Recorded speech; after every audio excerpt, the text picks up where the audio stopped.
DNA में जो report हम आपको दिखाने जा रहे हैं उसे ध्यान से देखिएगा, क्योंकि ये रिपोर्ट हमारे आपके भविष्य से जुड़ी हुई है। ये रिपोर्ट देश की सुरक्षा से जुड़ी हुई है। रक्षा विशेषज्ञ कहते हैं कि भारत 2.5 मोर्चे पर जंग लड़ रहा है। एक मोर्चा चीन का है, दूसरा मोर्चा पाकिस्तान का है और आधा मोर्चा देश के अंदर बैठे भारत विरोधी ताकतों का है। हम लोग इस आधे मोर्चे को आमतौर पर नजरअंदाज कर देते हैं, लेकिन आज हम आपको ये बताने जा रहे हैं कि कैसे देश विरोधी आधा मोर्चा भारत के लिए बड़ा खतरा बन रहा है। आज जिस बड़े खतरे को लेकर हम आपकी नींद तोड़ना चाहते हैं वो ये है कि देश की आर्थिक राजधानी मुंबई से सिर्फ 68 किलोमीटर दूर, बॉम्बे स्टॉक एक्सचेंज से सिर्फ 72 किलोमीटर दूर, महाराष्ट्र पुलिस मुख्यालय से सिर्फ 75 किलोमीटर दूर, मुंबई में वेस्टर्न नेवल कमांड ऑफिस से 74 किलोमीटर दूर एक इलाके को, एक गांव को इस्लामिक स्टेट घोषित कर दिया गया। इसका खुलासा हुआ एटीएस की छापेमारी में। ठाणे के पडगा गांव में महाराष्ट्र एटीएस ने बैन आतंकी संगठन सिमी से जुड़े रहे साकिब नाचन के ठिकानों पर छापेमारी की। करीब 10 घंटे चले सर्च ऑपरेशन में एटीएस ने मोबाइल, हैंडसेट, तलवार, छुरे और कट्टरपंथ को बढ़ावा देने वाले आपत्तिजनक दस्तावेज बरामद किए।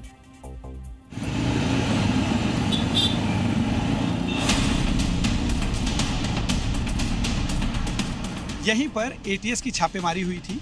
एटीएस ने यहाँ से तलवार और तमाम ऐसे रिलीजियस जो डॉक्यूमेंट हैं वो मिले हैं जिसमें भड़काऊ चीज़ें बताई गई हैं। और आप देखिए गांव की एंट्री पर ही उर्दू में लगा एक बोर्ड लिखा है जिसमें साफ तौर पे लिखा है, अल्लाह के सिवा कोई इबादत के लायक नहीं, मोहम्मद सल्लल्लाहु अलैहि वसल्लम के रसूल है। उर्दू में लिखते हो ध्यान में आते नहीं आपने क्या लिखा है। बाद में मराठी में देखा तो मालूम गिरा, अलशम नाम दिया है करके गाँव को। यानी कि एक धार्मिक तौर पर इस गांव में लोगों को अलग तरह से बरगलाने की कोशिश की जाती है। पढ़ कर बोलेगा तो अलग तरीके से देखा जाता है हमारे इधर, क्योंकि भाई ये आतंकवादी लोग का गाँव है। 25-30 साल बात नहीं हुआ कभी। खैर हम जानते हैं साकिब नाचन नहीं करे। आईएस का आतंकी मॉड्यूल जो है साकिब नाचन यहाँ पर रहकर पूरी तरह से ऑपरेट कर रहा था। आपको ये भी बता दें कि जांच के दौरान ये पता चला कि साकिब नाचन और उसके साथी मुंबई में बड़े धमाके की प्लानिंग कर रहे थे। ये कोई सामान्य खबर नहीं है, इसलिए अब जो हम आपको बताने जा रहे हैं उसे आपको गौर से देखना और सुनना चाहिए। साकिब की जांच में जो खुलासे हुए वो गजवाए हिंद वाली इंटरनेशनल साजिश की तरफ इशारा करते हैं। जांच में सामने आया कि साकिब ने ठाणे के अपने गांव पगड़ा को अल शाम यानी इस्लामिक स्टेट घोषित कर दिया था। अल शाम क्या होता है, पहले हमारे लिए यह जानना जरूरी है। अल शाम यानी इस्लामिक शासन वाला क्षेत्र। अल शाम में शरिया कानून लागू होता है। आईएसआईएस का सरगना बगदादी भी अल शाम बनाना चाहता था। 2011 की जनगणना के मुताबिक पगड़ा में 83% मुस्लिम आबादी है, इसलिए साकिब ने गजवाए हिंद का पहला प्रयोग यहीं किया और भारत की जमीन पर एक गांव को अल शाम घोषित कर दिया। यह साकिब का टेस्टिंग ग्राउंड था। वो पूरे भारत में इस्लामिक शासन स्थापित करना चाहता था। इसके लिए साकिब इंटरनेशनल कट्टरपंथी नेटवर्क से कनेक्टेड था। इस कट्टरपंथी इंटरनेशनल नेटवर्क की जानकारी हम आपको विस्तार से देंगे, लेकिन पहले आपको बताते हैं कि साकिब के अल शाम का खाका क्या है, इसको समझते हैं। साकिब के अल शाम में तिरंगा नहीं, आतंकी संगठन आईएसआईएस का झंडा फहराया जाएगा। भारत के संविधान का कानून नहीं, शरिया कानून लागू होगा। अपराधियों को सजा देने के लिए कोर्ट नहीं, मजहबी पुलिस और शरिया कोर्ट होगी। बेटियां स्कूल कॉलेज नहीं जाएंगी, उन्हें बुर्के में कैद रहना होगा। इस्लाम नहीं मानने वालों को दूसरे दर्जे का नागरिक माना जाएगा। यहां हम आपको यह भी याद दिलाना चाहेंगे कि अल शाम यानी इस्लामिक शासन में जजिया जैसा टैक्स भी हो सकता है, जो इस्लाम नहीं मानने वालों को देना होता है। औरंगजेब ने वर्ष 1689 में इस्लाम नहीं मानने वालों पर जजिया कर लगाया था। भारत के आजाद ख्याल और सर्वधर्म सद्भाव वाले वातावरण में रहने वाले साकिब के दिमाग में अल शाम वाला विष कहां से आया, ये समझने और उसकी कट्टरपंथी सोच को डिकोड करने के लिए हमें उसकी ब्रेन मैपिंग हमने की।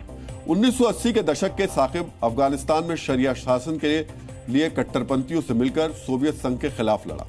1990 में पाकिस्तान में ट्रेनिंग कैंप लगाकर भारत में शरिया शासन के लिए लड़ाकों को ट्रेंड भी उसने किया। साकिब पाकिस्तान की बदनाम खुफिया एजेंसी आईएसआई के K2 यानी कश्मीर खालिस्तान प्लान में शामिल था। 2003 से साकिब प्रतिबंधित आतंकी संगठन सिमी से जुड़ा। सिमी का मकसद भी भारत को अल शाम बनाना था। साकिब का कनेक्शन भगौड़े जाकिर नाइक से भी था। दिसंबर 2024 में साकिब ने ISIS पर बैन लगाने के केंद्र सरकार के फैसले के खिलाफ सुप्रीम कोर्ट में याचिका दायर की थी। साकिब की कट्टरपंथी सोच को ऐसे भी समझ सकते हैं कि उसने अपने बेटे का नाम चेचनिया के कट्टरपंथी आतंकी शमील बासिएव के नाम पर रखा। हम आपको बताना चाहेंगे कि शमील बासिएव 2002 में मॉस्को थिएटर में दर्शकों को बंधक बनाने और 2004 में बेसलान स्कूल नरसंहार का मास्टरमाइंड था। इस आतंकी वारदात में 300 से ज्यादा लोगों की जान गई थी। जहरीली कट्टरपंथी सोच से ग्रसित साकिब ने वर्ष 2002-2003 में मुंबई में सीरियल धमाकों की साजिश रची थी।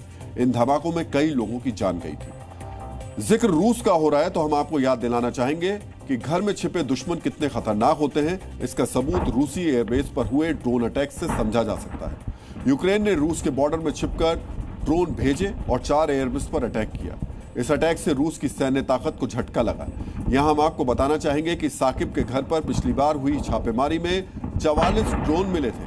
सोचिए, यूक्रेन ने अब रूस पर ड्रोन वाला अटैक किया, लेकिन साकिब नचान ने पहले ही अपने घर में 44 ड्रोन छिपाए हुए थे। साबिक की सोच को देखते हुए अंदाजा लगाना मुश्किल नहीं है ये ड्रोन किस काम में इस्तेमाल होने वाले थे। आचार्य चाणक्य ने कहा है कि देश की सुरक्षा के लिए व्यक्ति को देश के प्रति समर्पित रहना चाहिए और देश की रक्षा के लिए हर संभव प्रयास करना चाहिए। एक साकिब की साजिश का बेनकाब ये हुई है। ऐसे कितने ही साकिब देश के कोने कोने में बैठकर गजवाए हिंद वाली साजिश रच रहे होंगे। इसलिए जरूरी है हम जागरूक रहें, सतर्क रहें, साकिब जैसे देश के दुश्मनों को पहचानें और उनकी साजिश को नाकाम करें। जी न्यूज़।